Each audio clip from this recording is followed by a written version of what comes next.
ஒரு சிறிய முடிவு, பெரிய மாற்றம். ஒரு சிறிய கிராமம். அந்த கிராமத்தில் அருண் என்ற ஒரு இளைஞன் வாழ்ந்தான். அருண் படிப்பில் மிகவும் புத்திசாலி இல்லை. எந்த வேலையையும் தொடங்கினாலும், இதெல்லாம் நமக்காக இல்லை என்று பாதியில் விட்டுவிடுவான். அவனது நண்பர்கள் எல்லாம் வேலைக்கு சென்று கொண்டிருந்தார்கள். சிலர் நகரத்திற்கு சென்றார்கள், சிலர் வெளிநாட்டுக்கும் போனார்கள். ஆனால் அருண் மட்டும் ஒவ்வொரு நாளும் தேநீர் கடையில் உட்கார்ந்து வாழ்க்கையைப் பற்றி புலம்பிக் கொண்டிருந்தான். வாய்ப்பு இல்லை, நல்ல நேரம் இல்லை, எல்லாம் விதி. இதுதான் அவனது தினசரி வசனம். ஒரு நாள் கிராமத்துக்கு ஒரு வயதான தாத்தா வந்தார். அவர் மிகவும் அமைதியானவர். அந்த தேநீர் கடையில் தினமும் உட்கார்ந்து மக்களை கவனித்துக் கொண்டே இருப்பார். ஒரு நாள் அவர் அருணை அழைத்து கேட்டார், என்னப்பா, தினமும் இங்கேயே இருக்கிறாய்?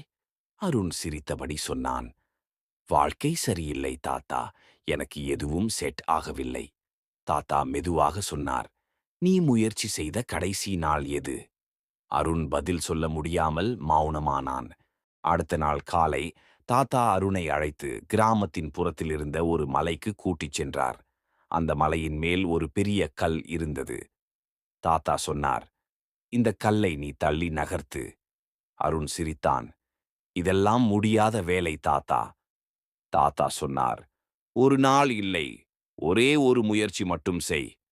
அருண் அந்த கல்லை தள்ள முயன்றான். அது அசையவே இல்லை. பார்த்தீர்களா என்று சொல்லிவிட்டு கிளம்ப நினைத்தான். அப்போது தாத்தா சொன்னார், நாளை மறுபடியும் வா. அடுத்த நாள் அருண் மீண்டும் வந்தான். மீண்டும் தள்ளினான். கல் அசையவில்லை. இப்படியே 10 நாட்கள் சென்றது. ஒவ்வொரு நாளும் அருண் சற்று வலிமையாக, சற்று நம்பிக்கையுடன் தள்ள ஆரம்பித்தான். 11வது நாள் அந்த கல் சிறிது, மிகச் சிறிது நகர்ந்தது. அருணின் கண்கள் அதிர்ச்சியில் பெரிதாயின. தாத்தா அப்போது சொன்னார், இந்த 10 நாட்களில் கல்தான் நகர்ந்ததா? இல்லை, நீதான் மாறியிருக்கிறாய். உன் உடல் வலிமை மாறியது, உன் மனம் உறுதியானது, உன் நம்பிக்கை வளர்ந்தது. வாழ்க்கையும் இதே மாதிரிதான். ஒரே நாளில் மாறாது. ஆனால் தினமும் முயன்றால் ஒரு நாள் அது நகரும். அந்த நாள் முதல் அருணின் வாழ்க்கை மாற ஆரம்பித்தது. அவன் ஒரு சிறிய வேலையை தொடங்கினான். முதல் மாதம் சம்பளம் குறைவு. ஆனால் முயற்சி அதிகம். மக்கள் கிண்டல் செய்தார்கள். ஆனால் அவன் நிற்கவில்லை. ஒரு வருடம் கழித்து அதே அருண் மற்றவர்களுக்கு வேலை தரும் நிலைக்கு வந்தான். அவன் ஒரு நாள் தேநீர் கடைக்கு வந்தபோது அந்த தாத்தா இல்லை. ஆனால் தாத்தா சொல்லிக் கொடுத்த ஒரே ஒரு விஷயம் மட்டும் அவனுடன் இருந்தது.